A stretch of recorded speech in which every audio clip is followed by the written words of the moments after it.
का जो शिव श्मशानी है, श्मशान में रहता है, उसका शिव क्या बिगाड़ेगा। किंतु दूसरा बाण भगवान शिव की छाती में जाकर लगता है, फिर भी भगवान शिव हलते भी नहीं। और जैसे ही कामदेव ने भगवान को तीसरा बाण दिशा से भटका कामदेव और भगवान शिव की नेत्र में लगता है, भगवान शिव की समाधि विलीन होती, शंकर भगवान की।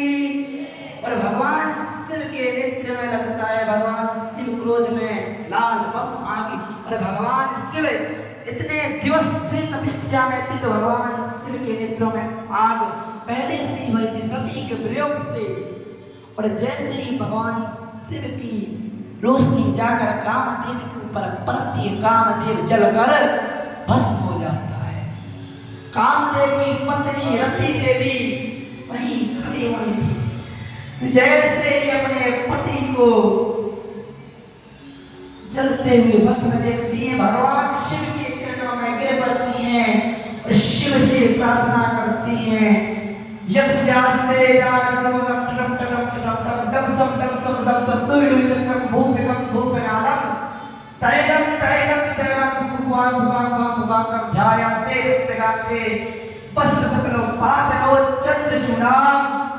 भगवान शिव के चरणों में रति रुदन करती हुई भगवान शिव से क्षमा प्रार्थना करती है, हे शिव, मैं देवगणों के बहकाए में आ जाने के कारण आपकी तपस्या विघ्न करने के लिए मेरे पति के साथ आई हूँ। आप हम पर क्षमा कीजिए, हम पर दया कीजिए। आप भोले हैं। नाना प्रकार की बातों से भगवान शिव की स्तुति करती है और भगवान भोले हैं।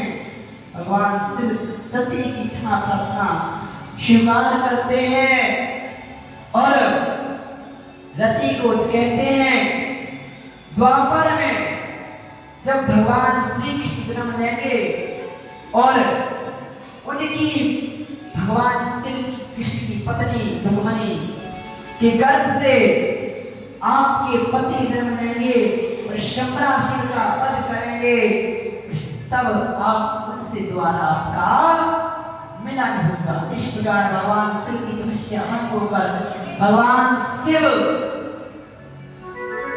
हिमालय के लिए प्रस्थान करते हैं और हिमालय के लिए भगवान शिव प्रस्थान करते हैं। सभी देवगण भगवान शिव के पास आते हैं, सारा विस्तार पूर्वक बताते हैं कि आप इतने दिनों तक सती के विवाह प्रयोग के कारण आप तपस्या कर रहे थे। यहाँ तारकासुर ने ब्रह्मा से आशीर्वाद लिया और देवराज इंद्र की गद्दी पर स्थापित है, आप अपना विवाह कीजिए। यहाँ माता पार्वती भगवान शिव को वर की प्राप्ति के लिए नाना प्रकार की तपस्या करते हैं, क्योंकि भगवान शिव विवाह क्यों नहीं कर रहे थे? सती के वियोग के कारण। इतना भगवान शिव को सती का वियोग था, वह कहते हैं स्त्री का मोह मैं नहीं समझ पाऊंगा, सती मेरे कारण जलकर भस्म हो गई है। अगर मैं थोड़े विवाह करूंगा, अगर पार्वती के साथ भी कुछ हो जाएगा तो मुझे संसार क्या कहेगा। इसीलिए भगवान शिव नहीं, किंतु पार्वती अनेक प्रकार की तपस्या करती है। यहाँ तक पार्वती अपने को एक जगह विराजमान कर चारों तरफ अग्नि प्रज्वलित करती है, बेलपत्र पान करती है, जल पान करती है, फल पान करती है।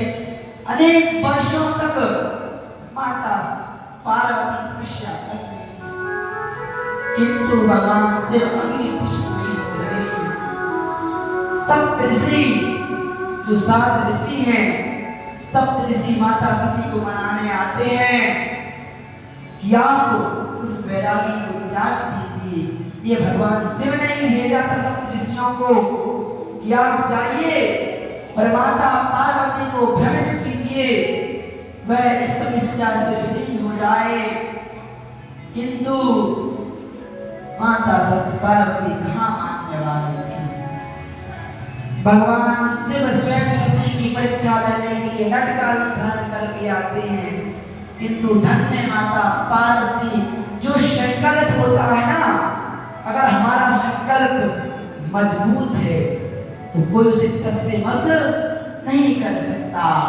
उसी प्रकार माता पार्वती का संकल्प मजबूत था, मजबूत था। माता सती कहाँ मानने वाली थी, माता पार्वती कहाँ मानने वाली थी। और यहाँ ब्रह्मादिक ऋषि महात्मा शिव की शरण में जाते हैं और एक विचार करते हैं, अगर पार्वती का विवाह शिव के साथ हो जाता है तो महाराज हिमालय और महारानी मैना इस संसार से मुक्त हो जाएंगे, क्योंकि शिव साक्षात हृदय में आए हैं, अविनाशी है। और यहाँ तक से महापुराण कहती है, जो माता पिता अपनी जमाता को नारायण के स्वरूप मानकर कन्यादान अपनी पुत्री का करते हैं, उन माता पिता को इस संसार में कुछ ना भी करें तो उनका कल्याण